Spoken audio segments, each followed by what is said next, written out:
Good evening and welcome to another episode of Agapay Tatak Rosa Rosal. And ngayong gabi po mga kaibigan, iba ang pag-uusapan natin. Hindi siya strict hardcore medical concerns. Pero we will be talking about the importance of fitness at saka kung paano magprepara para sa mga ating mga sports, because importante na handa din yung katawan natin at saka yung our minds and our body should be ready for any sporting exercises para maging safe tayo. So yung guest ko ngayong gabi ay si Jay Garcia.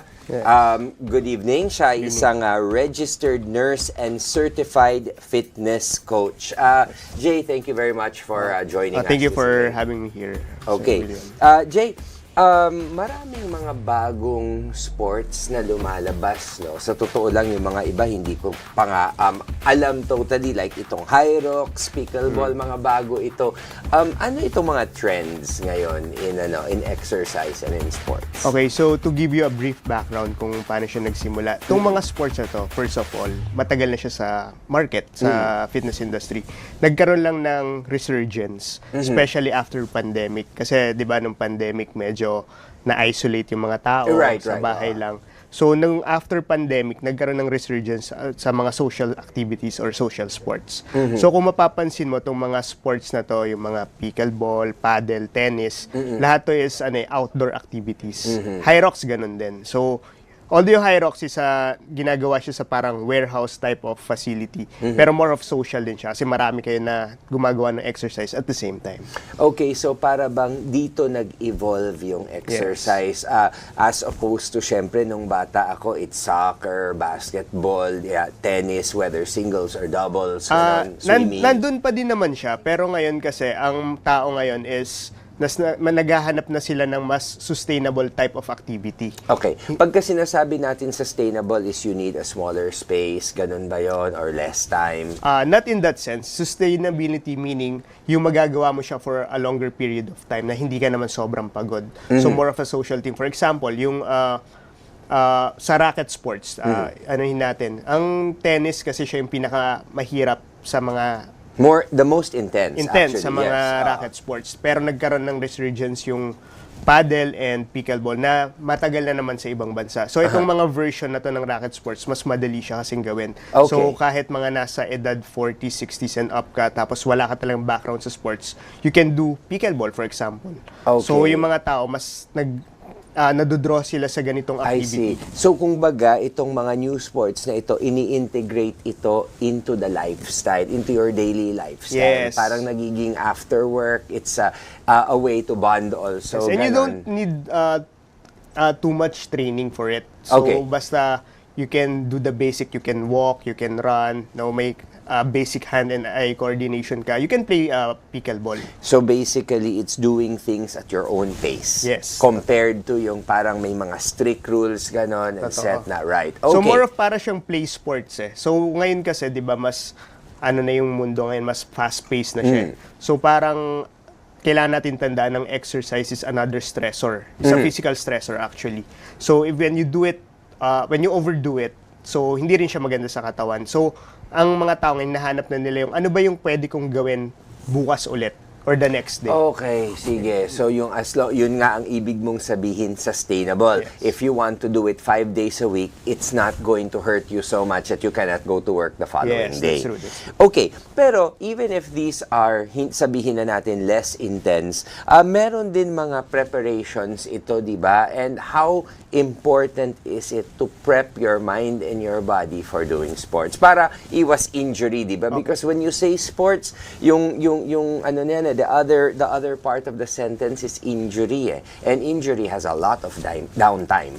Okay, so in an ideal setting talaga, kailangan mo ng tinatawag namin sa fitness na PARQ or Physical Activity Readiness Questionnaire. Okay. So, isa siyang checklist na ano siya, talagang proven na siya na ginagamit na rin siya sa medical field. No? So, may mga checklist yun. I think it's 7 questions. Okay. So, pag may isa ka doon na yes, doon sa mga series of questions na yun, you have to consult for a medical clearance you get a medical clearance from a doctor. Okay, before you can start. Ideally, yes. Pero in reality, ang nangyayari kasi, kaya minsan nagkakaroon din ng injury. We tend to jump to the sports right away or to an activity right away. So doon nagkakaroon ng gap, doon nagkakaroon ng injury or hindi ko pa pala kaya to kasi kunyari ginawa ng kaibigan mo or ginagawa mo siya before. So ginawa mo ulit na parang feel mo kaya mo pa. So doon nagkakaroon ng mga at risk for injury yung mga tao. So kung baga in traditional sports, yun na sinasabi nila that you have to stretch before you do any sort Yes, of exercise. basically in any kind of sports, kahit sa athletes pa yan or normal fitness enthusiast ka, you have to warm up and cool down after. So pag sinabing warm up, for example, may dalawa tayong type yung static and dynamic warm up. So yung dynamic warm up, ito yung mga ni-introduce mo in a slow pace lang yung activity or yung mga pine-prepare mo yung mga muscles na i-activate siya depende dun sa sports na gagawin mo. For example, you're playing paddle or pickleball. So, siguro magkaroon ka ng mga hip mobility exercises, mga leg mobility exercises, something To like that. prepare you for what you're going to be doing. Hindi pwedeng jump right to the sports ka and you're gonna run there. Nako, I am guilty of that. So, minsan doon nagkakaroon ng injury talaga. Doon madalas, like 90%. Okay. And some of these common injuries, para lang malaman ng ating mga viewers, is ano yung mga common sports injuries na talagang we should watch out for? Usually yan, kapag mga racket sports, since yun naman yung topic natin, no? Meron tayong mga tinatawag na tennis elbow. Okay. So, dahil marami siyang lateral movements when you move side to side, marami siyang running, sudden stops yan, mga knee, mga ankle. So, usually strain lang naman yan. Okay. Pero, or sprains. Sprains yan. Okay, Jay, marami tayong napapag-usapan, no, because this is a very broad and varied topic. But going back kanina dun sa sustainability natin, pag sinasabi natin sustainable, no, syempre meron din itong cost implications. Yes. Meron din itong time implications. options. So generally, napapansin ko ngayon, people really want to be as, how would you say, para bang cost efficient and as practical as possible. So ano ba ang dapat natin gawin? How much time and how much money can we allot dito? Like ako ngayon, gustong-gusto ko tumatakbo. So I think it's important to invest in good running shoes, iwas injury, tama? Yes. So, ganito kasi yan eh. Yung investment varies from person to person. Okay. How much are you willing to shell off dun sa sports or activity mo? So, for example, running. So, kung titignan mo, basic lang ang running. You just run. You need a safe environment to run. You need a good shoes. Okay, so sa damit naman, kailangan mo lang ng Dry fit. na hindi ka mag-aamoy yung damit mo. So, doon papasok yung And sustainability. a plastic bag to put it Yes. all in when you're done. Pero marami din naman na tao na meron talaga silang budget for that. So, they will buy really good shoes. Meron bang tinatawag na carbon fiber shoes. May mga ganyan pa. May mga specifics pa yan. So, yun yung mga extra cost na kung kaya mo naman. Okay. Okay? So, in terms But of... it's not necessary. It's not necessary. Okay. So, pwede naman yung basic lang. Pero meron talaga na may mga tao na may extra budget, may money to spend, To burn, yeah. So, doon sila nag-invest. May mga gels pa yan na tinitake nila while running to sustain their energy. So they can run longer. Yes, they can do para mga post-recovery treatments after Okay. running para iwas injury. So, things like that. So, mapapansin natin, yung budget varies from person From person to person. person to person. Siguro yung mga 20s or nag-start pa lang sa career nila, siguro sila yung may mga limited budget. So marami namang ways, sobrang daming ways to do fitness. So in other words, basically what you're saying is we can tailor naman our costs. Exactly. Same with time, 'di ba? Kasi like sa amin, no, kung halimbawa like ako 3 to 4 jobs ako, wala na talaga akong oras. So lahat ng fitness ko ay it's either in my free time, in between one newscast to another, or pagkatapos ko at 11 o'clock ng gabi, which is pupunta ako sa gym, is wala naman tao sa gym. So, Yes. Personally, I'm a fitness coach, diba? So, I do one-on-one personal training. So, most of my clientels, ito yung mga businessman, diba? So, mga they run multiple business, they do multiple jobs. So, sila, they prefer to work out at home. okay. Okay? Kasi, for example, if you're gonna go to the gym, magbibihis ka pa. Siyempre, you want to be presentable naman while you're working out. You have to prepare things, tapos travel ka pa going to the gym, consider mo yung traffic, tapos yung pabalik mo pa. So, sabihin na natin yung sinasabi na common na sinasabi sa online na you only have 1 hour to work out.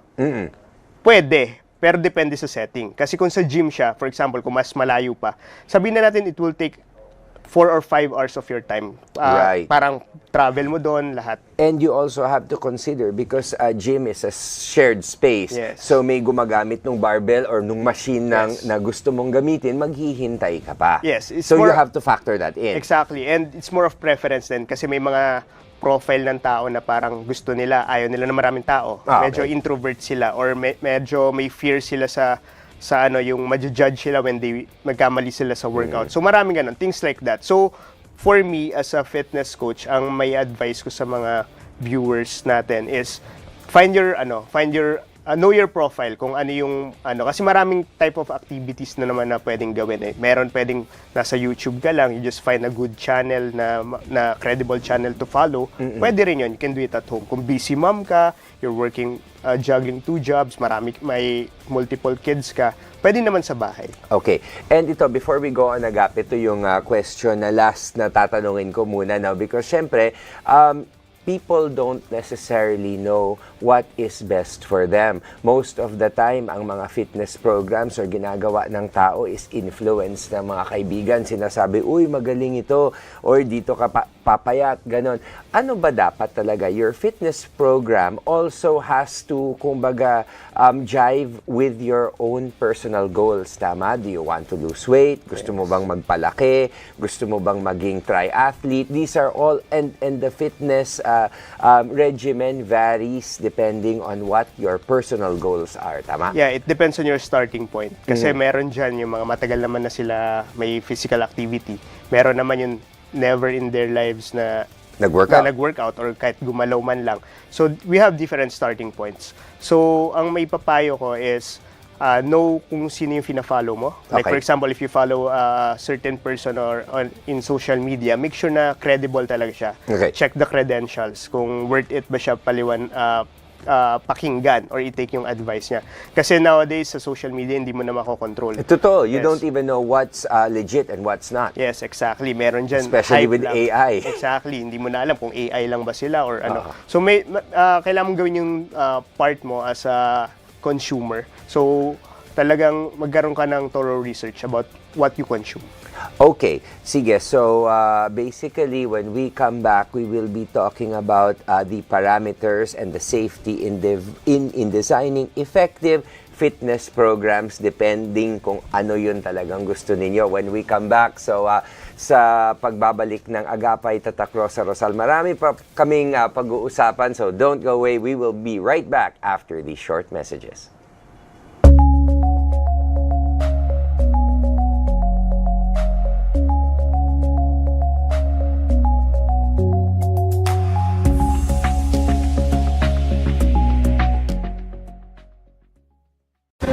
"2025 was a meaningful year for Bingo Plus Foundation. As our purpose grew, it was time for a new chapter. Introducing DigiPlus Foundation. Education is the bridge to opportunities. Through the Future Smart program, we empower learners and educators nationwide. At DigiPlus Foundation, we multiply learning for a better future. Healthcare should come with no barriers. Kalusugan Plus delivers medical missions, and Embrace Plus mental health support, which empower every Filipino through compassionate and accessible healthcare. At DigiPlus Foundation, we multiply healing. One patient, one community at a time. Every dream deserves a chance. In Wish Plus, we grant wishes, empowering individuals, families, and communities together with their partners. At DigiPlus Foundation, we multiply hope, dignity, and possibilities. Disasters don't wait. Through the Bayanihan Plus program, we mobilize immediate response and recovery efforts. At DigiPlus Foundation, we multiply the spirit of Bayanihan across the nation. DigiPlus Foundation is committed to delivering on our promise to bring help within everyone's reach. When support becomes accessible, impact doesn't just grow, it multiplies.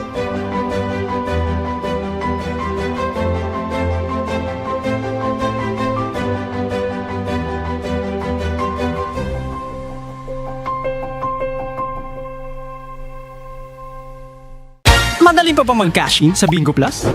Sa Bingo Plus, official partner na namin ng Bayad Center. Easy! License ba yun ng Pagcor? Sa Bingo Plus, kaya responsible gaming lagi. Ang fun! Gaming? Na may insurance? Sa Bingo Plus, sa PhilFirst, insured ang wallet mo ng 1 million pesos. Safe nga! Talaga namang... Sa Bingo Plus, partnered with Bayad Center, licensed by Pagcor, protected by PhilFirst. Sa Bingo Plus. The best players succeed because they set boundaries. Every great athlete wins with control.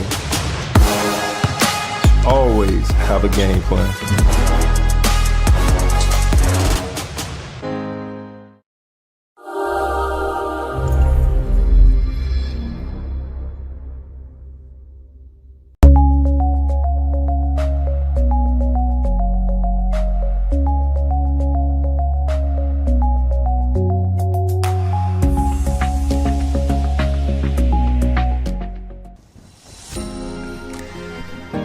Nagbabalik po ang Agapay Tatak Rosa Rosal and kasama ko pa rin si Jay Garcia, registered nurse and certified fitness coach. Ngayon naman sa second gap natin, pag-uusapan natin ang safety concerns on choosing the right exercise, the right sport para sa ating lifestyle, and at the same time also ano ang mga responsibilities natin sa sarili natin, because di ba Jay, kanina you did mention na kailangan natin ng assessment. So if we cannot answer those 7 questions completely, ano ang mga dapat assessments na ito in the para bang angle of being safe? Okay, so ganito, before we do assessment, me as a fitness coach, kailangan yung client ko or the person can define what his or her goals are. Kasi lahat to, wala siyang endpoint if siya mismo yung gagawa ng exercise or activity, hindi niya alam kung ano yung gusto niya mangyari. Okay. So iba-iba naman yung goal ng tao. For example, meron dyan ang goal nila is to lose weight, which is the most common. That's the most common yeah. Meron naman to improve their performance on their particular sports. Meron din dyan for mental purpose lang. They just want to reduce stress kasi stressful yung work nila. Kasi usually, pagka pinawisan ka, di ba, nag-iiba eh. Mas magiging lighter ka, yung para bang you feel that you're actually healthier. Yeah, so doon namin i-define. Pag alam na namin yung goal ni client, kung saan niya gustong pumunta, yun yung trabaho namin as fitness coach to bridge the gap between the goal and sa kanya. Right. So doon napapasok yung assessment. So sa assessment namin, ini-evaluate namin unang-una yung mental capacity niya to do the workouts. So, inaalam din namin yung mga likes and dislikes niya sa gym. Kasi doon namin i-weigh kung ano yung ibibigay namin sa kanya. Kasi pwede, for example, na ang effective pala sa goal niya is lifting weights. Okay. Pero ayaw niya na nagbubuhat. So, mag-iisip kami ng ibang way. Paano namin ma-trigger or ma-improve yung muscle mass niya nang hindi kami gumagamit ng too much weight. So, something like that. So, it's a job of a personal trainer or a coach na. And sa designing naman ng program, if magde-design na kami, we always apply the KISS principle. KISS principle. That's very, as in KISS, tama? It's what we call the keep it short and simple. Keep it short and simple. Kasi pag nag-search ka ngayon sa social media, the problem is, ang dami ng mga addendum na yung iba trend lang. Pero pag ni-research mo, parang for example, it's a cool way to do things or to do the exercise. But when you do a lot of research about it, yung effect niya pala konti lang or hindi siya significantly effective. Pero cool siya gawin, eye candy siya tignan. It's like parang ang galing mo gumalaw, ganyan. Pero i-research mo, yung effectiveness nun minimal lang. Okay. So we mga trained fitness coach or certified fitness coach, yun yung trabaho namin to separate what's yung trend lang ba or yung effective talaga. Okay, so what we want to do, I think what everybody wants to do now is to be able to make the best use of their time and money. Meaning to say, kung alimbawa, if your goal is to lose, let's say, 200 calories in the time that you're exercising, you need to find kung ano man yun ang magbibigay sa iyo ng goal na yon, and not trend exercises that look like you can actually do it. Yes, kasi ang common ngayon ang nangyayari ngayon sa social media or in general, kunyari ginawa ng isang celebrity or ng athlete, kunyari basketball player, sikat na basketball player. Tapos ikaw, since nagba-basketball ka, fan ka ng basketball, ginawa to ni gagawin mo lahat ng program niya. Pero hindi mo alam yung way, how did he arrive on that point, kung bakit niya ginagawa yon. So may steps yon before he arrived there. Yes. Right. So doon nangyayari yung injury din minsan. Kasi parang hindi naman pala prepared yung katawan mo, ginawa mo to. Okay? So ako, example, background ko is a nurse, diba?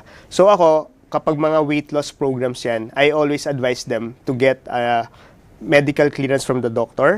Aside from that, if magpa-check siya ng complete blood count para malaman namin mga metabolic markers, cholesterol. So, importante lahat ito. Importante ito kasi minsan, bigyan natin ng example, may isang tao na nag-workout siya as hard as he can.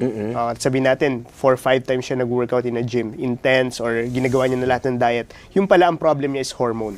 I see. Hormonal problem. So, no matter how hard na mag-workout siya or how hard he tries, kung hormonal yung problem mo, that's a different thing. May iba pang kailangan natin ng iba pang allied medical member, like kunyari doctor na specialized for hormone therapy para ma-integrate dun sa program niya and mas maging effective yung gagawin naming fitness program. So it's not like just giving the person hard exercise. So in other words, para sa ating mga viewers, although pwede mo naman siyang gawin yung para bang just to get a proper outline, but let's not rely too much on what we see on social media and on the internet. Yes, you can get good ideas from social media, but let's not yung parang let's still be responsible in checking kung ano talaga, kung bagay ba ito sa atin at saka kung kaya ba ng katawan natin na gawin ito. Kasi ako actually, if yung client ko magtatanong sa akin, like kunyari, coach, nakita ko to sa social media, okay ba to? I appreciate that eh. Kasi ibig sabihin, mas may educate kita kung masi-separate natin yung sa myths and facts na mga bagay-bagay sa social media. So eventually, yung knowledge nito ng tao na nagtanong sa akin is nako-correct.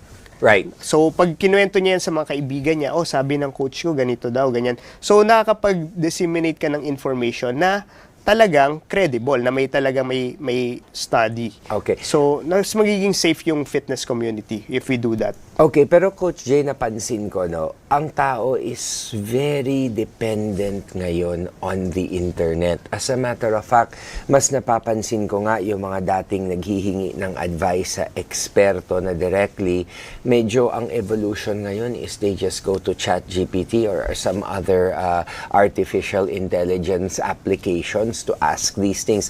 How effective and how accurate is this? Okay, so yung technology na yan, di ba? So the technology is makes the fitness environment more easier access siya. So the problem is kapag dito lang yung sole basis natin, kasi di ba, what you feed on that AI on, for example, ChatGPT, pinaka-importante dyan is yung what you call as yung paano mo siya itatanong. Yung ano ba tawag doon, yung parang probe or something, yung algorithm niya. So, kahit nag-consult ka kay ChatGPT, kung hindi mo naman na-enter yung tamang input ng tamang pagtatanong, so kung what you ask, yun ay sasabihin niya. I see. Kaya, for me, the best practice na dapat gawin mo, for example, you're into fitness, nag-research ka, what's the best program for me? Tinype mo, lalabas, di ba? Pag lumabas siya, maghanap ka ngayon ng fitness professional na ibangga mo yung knowledge. Right. Na para bang who is expert at this particular, so you can get the your questions answered firsthand. And I got the word na, it's the prompt.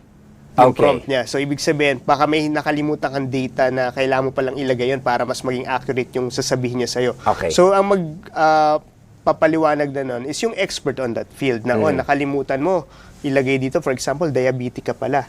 So, hindi mo na ilagay dun sa tinanong mo kay ChatGPT. So, hindi niya na-consider na diabetic ka. Kaya ito yung binigay niyang intensity. So, idadagdag natin, babaguhin natin. So, ganun siya. Okay, so pagka dinagdag mo yung word na diabetic, syempre magbabago din ang advice. Kasi hindi mo niya alam eh. Uy, diabetic ka pala. Tinanong mo, eto lang. Pero kung certified or trained individual yung tinanungan mo, may screen niya yan eh, na parang, may sakit ka pa bang iba? Ano yung lifestyle disease na meron ka? Consider natin. Then, ito yung program mo. So, the best thing is still to get expert advice, get your blood test, get your x-rays done, get your ultrasounds done, because this will be the baseline. These are data. Actually, mas dumali yung trabaho namin as fitness coach. Kasi before, nung hindi pa ganyan ka-advance yung technology, we have to do it manually. Okay. So ngayon, mas mabilis na yung feedback sa amin na we have the data na kagad. Then doon na kami tawag namin dun yung parang clinical judgment mo as a expert on that field. So madali mo nang ma-eliminate yung mga hindi kailangan, tsaka yung ano ba yung kailangan ng client mo. Okay. Then you come out with a good fitness program na para sa kanya talaga. Para sa kanya talaga. So ngayon, ang uso ngayon at saka ang dapat is a tailor-made fitness program depending dito sa individual. Like if you've already had, let's say, an injury, like ako, meron akong radial head injury, which is kung paano nga tayo nagkakilala, no? So yung mga exercises ko, although hindi naman I don't need to nurture it or baby it, but I need to understand that nangyari ito. So yung mga gagawin ko needs to be of a certain type of exercise that will not exacerbate the injury. Exactly, ganun siya. So pwedeng kunyari, ang goal mo is magbuhat ng mabigat. For example, because you want to get bigger. Yeah. So i-consider ko rin yan. Ano ba yung mga bagay na hindi mo pwedeng gawin? Like kung hindi pa siya fully recovered. Baka dahil sa injury, for example, just give an example. Baka limited na yung arm extension mo. Yung mobility. Mobility. So, yung mga safety nun, no, it comes, it's more technical but we'll not discuss it anymore. Pero, ibig sabihin, i-consider ko yun. Yes, yes. Ano yung range ng elbow mo when you extend it? May pain ba siya when you move it? And then again, you would not know that unless I told you my history. Exactly. Kasi hindi nga tayo mga manghuhula. So again, just to give this as an example sa mga taong nais magtanong or to search what is good for them, you have to be honest di ba? Exactly. Kung kailangan yung maging honest sa doktor ninyo, kailangan nyo rin maging honest pagka nagso-search kayo on social media. You have to select someone that, of course, aside from credentials, someone that you're comfortable with, that you know you can trust. Kasi it's an information you'll disclose something na parang personal sa'yo. So, pag dinisclose mo yun, syempre parang naging vulnerable ka. Diba? So, yung psyche doon is dapat when you choose someone aside from credibility, yung alam mo na comfortable ka to work with, or else magkakaroon dyan ng mga gray areas na pwede nating ma-miss. Or has the same mindset. It is important Yes. that your coach or whoever expert that you're talking to understands your personal goals. Exactly. And is willing to help you arrive at those personal goals in a safe way. Yes, kasi kami as a fitness coach, ako, for example, data-driven ako Kasi minsan, in reality, sasabihin ng client mo, coach, hindi ko na-achieve yung goal ko, hindi ako pumapayat, hindi ako ganyan. So, may data ako na, ito yung sinabi kong gawin mo. Sabi ko, for example lang, 4 times ka mag-workout in a week, 2 lang yung nagagawa mo in a week, na absent ka, nag-miss ka ng food. So, alam ni client kung saan yung key areas that he or she needs to improve on. Okay. So, mas maganda yung ganun. Open communication kayo. Okay, so parang if you're starting to feel pain or if something feels different, you also have to be honest. Huwag mo lang kayanin, di ba? Because Exactly. it could be something that is indicative of something Every else. information kasi for us is a feedback. Okay. So okay. everything that you tell us, we use that as a data to create or to improve your program. Okay. So, Coach Jainob, sa ating pagbabalik on our third gap, pag-uusapan na natin yung how the mindset has evolved already. Kasi napansin ko marami ng different methods. Dati kung it's just a main one straight line with a couple of side streets. Ngayon, it seems that there's so many dimensions in fitness ngayon So, pag-uusapan natin yan later, yung mindset and other extra things that people are using to supplement weight loss or making themselves look good sa ating pagbabalik. So, don't go away. Agapay Tatak Rosa Rosal will be right back. Makalipas lamang ang ilang paalala.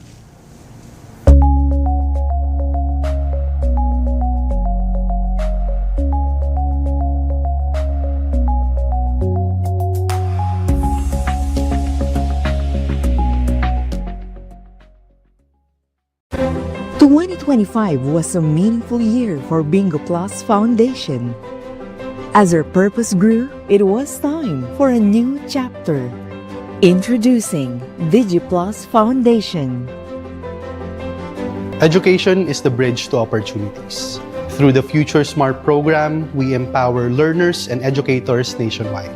At DigiPlus Foundation, we multiply learning for a better future. Healthcare should come with no barriers. Kalusugan Plus delivers medical missions and Embrace Plus mental health support which empower every Filipino through compassionate and accessible healthcare. At DigiPlus Foundation, we multiply healing. One patient, one community at a time. Every dream deserves a chance. In Wish Plus, we grant wishes, empowering individuals, families, and communities together with their partners. At DigiPlus Foundation, we multiply hope, dignity, and possibilities. Disasters don't wait. Through the Bayanihan Plus program, we mobilize immediate response and recovery efforts.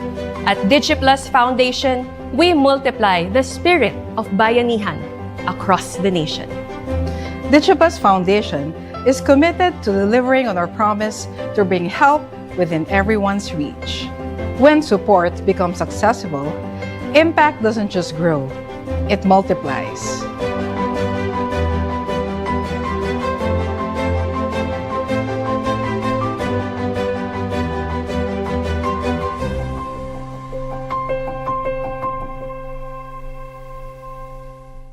Madaling pa mag-cash in sa Bingo Plus?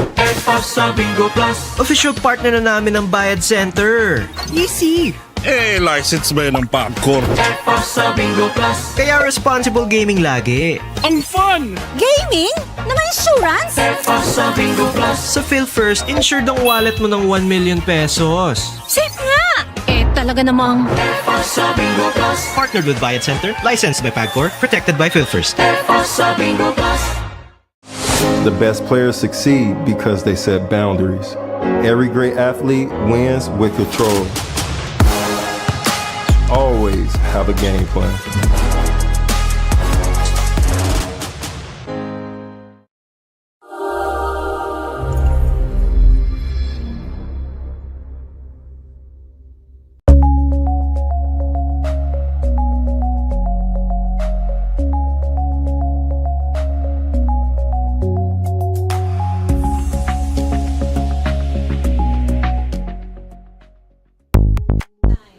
Okay, nagbabalik po ang Agapay Tatak Rosa Rosal. Kasama ko pa rin si Coach Jay Garcia, registered nurse and certified fitness coach. Kanina pinag-uusapan natin yung safety parameters. That is really very important. Napakahalaga nun. Sana po ay marami kayong natutunan doon dahil ako maraming natutunan. No? And sa totoo lang, sa tanda kong ito, marami pala akong nami-miss out pagka meron akong mga ginagawa. So it's very important to do things the right way. And speaking of the right way, pag-usapan naman natin ngayon, Coach Jay, ang mindset. Let's be honest, no? At least nung time ko, it was either the hard way or the highway. Yung kung baga, if you wanted to have a nice body, number 1, you would diet. 2, you would exercise. And then, repeat. That's it. Diba? Yung para bang yun lang yun eh. Kung ano man ang exercise na gusto mo, maging gym man yan, maging swimming, maging kung ano man ang sports, talagang magbibigay ka ng oras at saka you will really have to zip your mouth. Sa totoo lang. Okay. Pero ngayon, marami nang nakakatulong na apparently you don't have to do those things anymore and you can still lose weight, you can still achieve your goal. So, can you tell us a little bit about etong mga theories na ito and applications and how safe they are? Okay, so to give you a brief background, I've been a fitness coach for a long time. Okay. Since 2008, if I'm not mistaken. Okay, so that's roughly, we're going on, how many decades so na? medyo matagal-tagal na tayo sa industry. So, nakita ko talaga from there yung evolution from my starting point as a fitness coach or personal trainer up to now. So, napansin ko lang, as we go on, diba, technology improves. Yes, so yes. As we talk, at dumadami. Dumadami, di ba? May AI na ngayon. So, as technology improves, nagkakaroon ng options yung mga tao. Dumadami yung options. So, kung before, way back 2008, the option for you to lose weight lang, sabihin natin, is limited, kunyari, sa gym. Or, ito lang yung mga diet na open sa'yo. So, since dahil nag-improve din technology, madami na. So, meron na ngayon mga injectables to help you to... Yun nga yes. To help you to lose weight or to achieve your goal. So, para sa akin kasi, as a fitness coach, itong mga injectables na to, it's like the supplement. Actually, if you think of it, it's a supplement. Supplementary. It will also only help the tried, tested way. Tama? Yes. So, kumbaga, it will be more effective kung tayo ay if we're mindful of our food intake. Yes. And if we exercise also. So, going back, kasi we're talking about the mindset, di ba? So, ngayon, ang mindset ng tao is normal naman na, ingredients sa mga tao na we always look for the easy way to do things. Right. Okay? We always go for the position of comfort. Okay? We always seek that. So, dahil nga dito na lumabas na itong mga injectables na to, akala ng mga, if not, most of the people, is enough na tong injectable na to. I lose weight, then done. Tapos na ako. Ayaw na nilang mahirapan. Exactly. So, hindi natin na-factor in ang exercise. Ano bang benefit ng exercise? Babalik ka. It's not just about losing weight.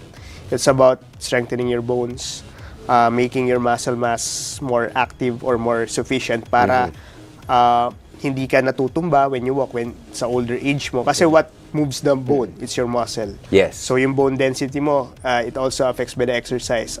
Another is mentally, it gives you happy hormone. Yes. So parang nagkakaroon ka ng happy hormone to do other things. So ito yung mga iba pang benefits ng workout na minsan na-shadow lang siya na most of the people, alam naman nila, pero minsan nakafocus na sila sa weight loss. Okay. So some of these drugs, to give you a brief background sa mga recent study, yung ibang drugs na ginagamit ngayon is na they found out na naglo-lose ka rin ng bone density. Oh, that's actually a big concern, right, Big Coach concern. Jay? And muscle mass. So for example, tumapa ka sa scale, nag-lose ka ng sabi natin 5-10 kilos in a short amount period of time. That weight loss, hindi lang siya nanggaling sa fat loss. Kasi as a fitness coach, what we want is magkaroon ka ng fat loss, hindi muscle loss. Hindi muscle loss at hindi and definitely no loss on the bone density because this bone density is very important as we age. Yes. Tama? So we understand the fact naman na hindi lahat ng mindset ng tao pare-parehas. Meron dyan talagang driven, meron kailangan talaga ng external help or boost. So we consider that as fitness coach. So we try to blend in na, so what's the norm ngayon? So people are into these injectables na peptides, everything. So we can discuss about it more in details in another in another topic. Siguro maybe later on we can talk about these peptides and supplements in detail. In detail and how it can actually complement, 'di ba? The exercise. The exercise. We're not saying that these are bad. Actually, they are good, but in combination with diet and exercise. Hindi natin pwedeng isipin na ito lang, miracle drug, it's gonna work. Because kung yan ang mindset natin, there's also a tendency to overdo things, di ba? Yes, kasi ang exercise mentally, it gives you also the drive to do other things. Parang na-establish yung hard work mo sa mga bagay-bagay. Not just in the exercise alone, maybe sa hardships of life, hardships sa work mo, how you face it. So, it develops your psyche in that perspective rin. So, hindi lang siya parang like a drug that you inject and tapos na, wala ka ng goal. Okay? Alam mo bakit ako natatawa dito? Dahil naalala ko, tayo rin ito nung naging, how would you say,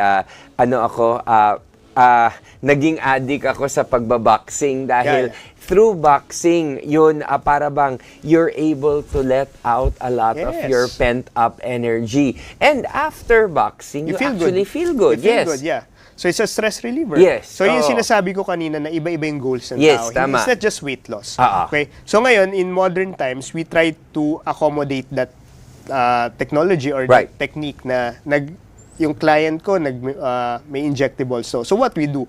So we cater to that by, for example, yung program, mas binabago namin na mas more of weightlifting kami para masustain yung muscle niya. Kasi nga dahil may yung ibang drug, merong proven muscle loss din. So what we do to combat it is we implement ng mga weightlifting programs in a controlled environment, of course.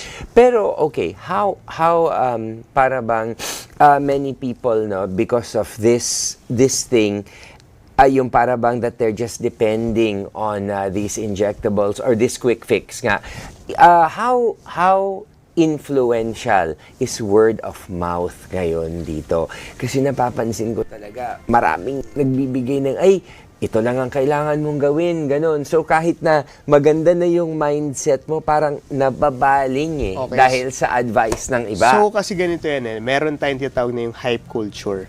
It's a human nature. Hindi naman siya masama, di ba? So you just have to be aware of it. For example, you're a group of 3 or 4 people. Tapos lahat yun, sabihin natin, yung 3 doon, gagawa ng injectables. Then, nakita mo, pumapayat naman sila. Okay? Pumapayat sila. So, ikaw, as a 4th person in that barkada or group, syempre, magkakaroon ka ng peer pressure na, bakit sila pumapayat ako? Parang 5 times ako sa gym, hindi ako na pumapayat. Ang bagal ng So, human nature, mapipressure ka talaga. At may insecure ka, para bang, what am I doing wrong? And to be fair din, syempre, yung friends mo, kaya mo sila friends, kasi you trust it. You trust them, di ba? Yes, so, yes. pag sinabi ko na, There's got to be some sort of credibility there. yeah, so, you have to try this, ganyan. Ay, okay naman sa'yo, gumana sa akin. So, you try.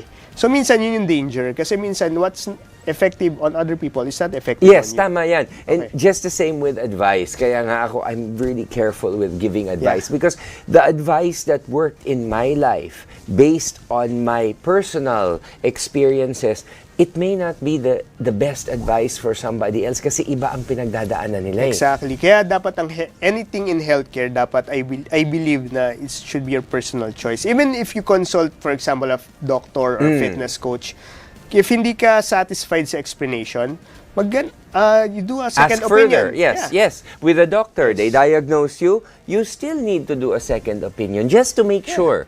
So, Tama nga yan. what you do is, you compare Doctor 1 or Fitness Coach 1 sa sinabi ni Doctor 2 or Fitness Coach 2.